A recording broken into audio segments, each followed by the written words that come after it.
કેમ છો મિત્રો? જય ગૌ માતા મિત્રો. ગાયને રાષ્ટ્રમાતા જાહેર કરેલી છે મિત્રો. ગાય જર્સી પણ ગાય છે મિત્રો, પણ જર્સી ગાયનું દૂધ એ નકામું છે મિત્રો.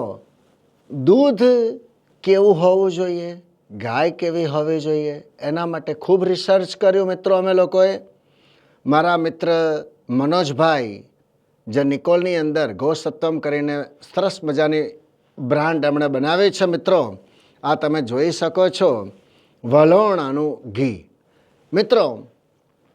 1,00,000 ગેરંટી કે જેમાં 0.1% પણ કેમિકલ આવે તો મિત્રો, હરતી ફરતી ચરતી ગીર ગાય, અને એ ગીરમાં જ ફરતી હોય, ગીરના જ જંગલોમાં ફરતી હોય, અને મિત્રો એ ગીરના જંગલોની અંદર ફરતી હરતી ચરતી ફરતી ગાયનું જો એ દૂધ મળે, એ દૂધને મથવામાં આવે, દહીં બનાવવામાં આવે, દહીંને વલોણાની અંદર એને પીસવામાં આવે, અને એ સુંદર વલોણું લાકડાનું હોય, અને એ વલોણાનું જે માખણ બને, અને એ માખણનું જે ઘી બને, અને એ ઘી આ 1950 રૂપિયામાં અમે લોકો 1 લીટર આપીએ છીએ મિત્રો.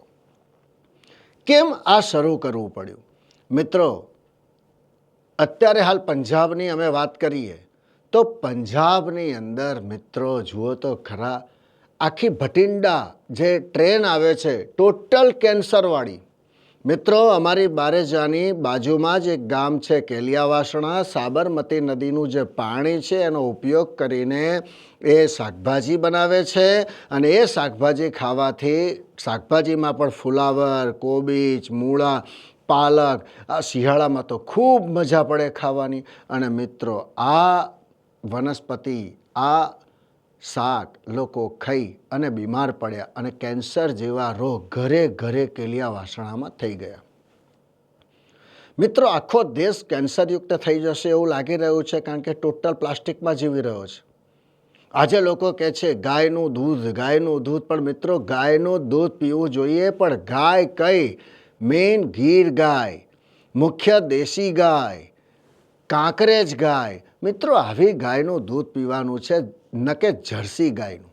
મિત્રો જર્સી ગાયનું દૂધ એ ખરેખર પૌષ્ટિક નથી. ગીર ગાયનું જ ઘી આપણે વાપરવું છીએ મિત્રો. અમે આ વેચવા માટે નથી નીકળ્યા, કે અમારો મુખ્ય હેતુ અર્થ નથી. અમારો મુખ્ય હેતુ છે ઇન્ડિયાને ભારત બનાવવાનું, ને ગામડાના લોકોને ગામડાનું સાચું જ્ઞાન આપવાનું છે, કે આપણા બાપ દાદા કોઈ પણ જાતના પીઝાને ખાતા નહોતા અને કેવા સુખી રહેતા હતા મિત્રો. આજે જ્યાં હોટલમાં સીલ વાગ્યા, અહીંયા જોયું તો 500 કિલો ઘી પકડાયું, અહીંયા જોયું તો 500 કિલો બટર પકડાયું, અહીંયા જોયું તો 500 કિલો નકલી ઘી પકડાઈ ગયું. કેમ?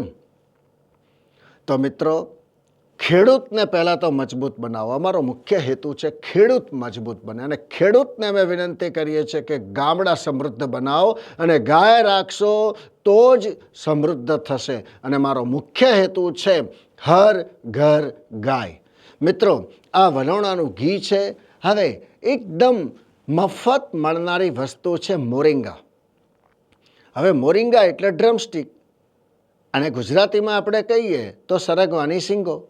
સરગવાની શીંગો અને સરગવાના પાનનો ઉપયોગ તમે રોજ કરો તો લગભગ 99% રોગોથી દૂર રહેશો મિત્રો. આ એક સવારે અને એક સાંજે પાણીમાં નાખવાની, ડાયલ્યુટ થઈ જાય, 2 મિનિટની અંદર એને પી લો, એટલે તમે એકદમ સરસ અને સ્વસ્થ થઈ જાઓ મિત્રો.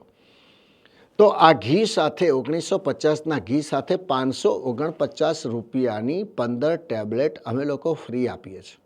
કેમ? કારણ કે લોકો મોરિંગા સવાર સાંજ ખાય, એનું ડાયાબિટીસ કંટ્રોલમાં આવે, એની બોડી જે હેવી થઈ ગઈ હોય તો એ થોડું એનું વજન ઓછું કરવામાં મદદરૂપ થાય, સાંધાના દુખાવા, પગના દુખાવા, આ બધું જ આ દૂર કરે છે મિત્રો. તો કેવી મજા આવી મિત્રો? સમજ્યા તમે? સમજવું છે ને 100% ને?